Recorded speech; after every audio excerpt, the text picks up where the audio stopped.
আল্লাহ বলে, সাবধান বান্দা, এই কবরে আসলেই তুমি জানতে পারবা তোমার নাফরমানির শাস্তি কি।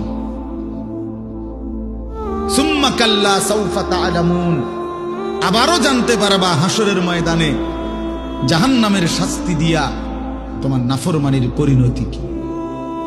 দুইবার বলছেন আল্লাহ, একবার বলছে কবরে জানতে পারবা তোমার নাফরমানির শাস্তি কি, আরেকবার জাহান্নামে জানতে পারবা হাসরে তোমার নাফরমানির শাস্তি কি।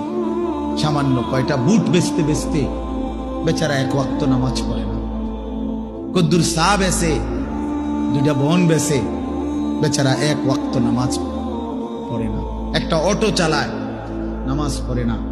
একটা সিএনজি চালায়, নামাজ পড়ে না। 12,000 14,000 টাকার একটা বেতন, এই কদ্দুর চাকরি করে, এটুকুর জন্য একটা নামাজ, একটা সেজদা দেয় না আল্লাহকে।